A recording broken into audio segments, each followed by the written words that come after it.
ზალცბურგში დავრჩებით კიდევ ერთი დღე. გუშინ ვერ მოვასწრეთ დათვალიერება. ახლა მივდივართ ცარეცხის გასარეცხად. ძალიან ჭუჭრენი დასაძმელი გვაქვს. ერთი ცელოფანი პარკი ვერ ვნახეთ, რომ ჩაგველაგებინა და ესე ხელით მიგვაქვს დასაძმელი გასარეცხად. პირველად რო ეცხავ ესეთ ცარეცხ მანქანებში მოკლედ ცოტა გაგვიჭირდა. ყველაფერი სხვადასხვანაირად დაწერია და ვერ ვიგებ ვერაფერს. ცერცხის ფხვნილი დაგვავიწყდა და ბოლოს დავამატეთ. ვერაფერი ვერ გავიგებ. კი ვრეცხავთ, მაგრამ რამდენად გაირეცხავ კიდევ საკითხავია. პატარა ცერცხის მანქანის გარიცხვა და 7 ევრო. რაღაც არასწორად გავაკეთე, იმიტომ რომ მორჩა.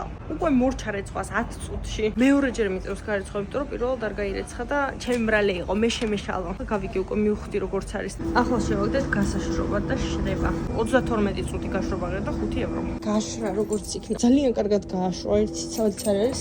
32 წუთში იდეალურად გაშრა. უკვე ორი კვირა მე და ლაშა მარტო ვაგრძელებთ ევროტურს. ავსტრიიდან უკვე დავიძრებით საქართველოსკენ და მალე ჩამოვალ. იქამდე ჯერ კიდევ 6 ქვეყანა გვაქვს გასავლელი. ზალცბურგის ცენტრისკენ გვაქვს გეზი აღებული და გზად ჯგუტაში თუ ულამაზესი ხედი. მირაბელ პალასის დასათვალიერებლად მოვედით. საყვარელი ადგილია და უფასო არის შემოსვლა. ხანდახან იმ წამით ისე ვიღებ ხოლმე სიამოვნებას, რომ გადაღება მოვიწყდება ზოგჯერ 3 საათი, 4 საათი და მე რო ხვდები, რომ უი არ გადამიღია. ველობილიკები ეს აქეთ. მხოლოდ ველობილიკია. იქით ამ მხარეს და საერთოდ ქალაქში ველობილიკები არის ძალიან კარგად განლაგებული. ცენტრში მოვსეირნობთ და რა დავინახეთ? ჩემნაირი ჯიპი. აუ რა ლამაზია. ოქროს ბურთან მოვედით უკან. ულამაზესი სასახლეა. კიდევ ერთი ჯიპი, ოღონდ გლადიატორია ეს. ლაშა სინჯავს ყველიან სოსისებს, რომელიც ადგილზეა გაკეთებული. ნაგებრიელია. ვაუ. რა ლამაზია.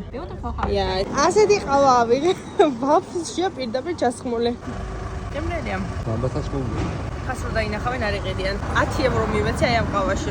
ზალცბურგის ყველაზე ცნობილი დესერტის საჭმელად მოვედით. ნუ ავსტრიის ყველაზე ცნობილი დესერტის საჭმელად, რომლის სახელსაც ვერ ვიმახსოვრებ. ერთი პორცია არის 19 ევრო. მოვიდა ჩვენი ყველაზე ცნობილი. და მეწვა ხელი, ძალიან ცხელია. ეს არის კრემი და ეს არის მთავარი დესერტი. გვიმზადებენ. ამასაც დის კვერცხისგან მგონია რომ კვერცხისგან არის გაკეთებული.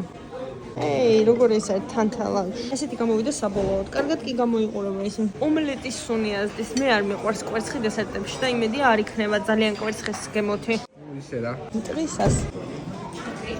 ახლა ვარწყევ. არ მინდა რომ შევიმჩნევ, იმიტომ რომ მიყურებენ. ომლეტს ჭამ ნაღებთან ერთად. დარწმუნებული ვარ, რომ აი ეს ეკეთება. კვერცხის ცილას კარგად ამოიყვანენ, სანამ თეთრი არ გახდება და ამოტრალებს როს რო არ გადმოდის და გამოაცხობენ და ეგ არის მთელი ეს დესერტი.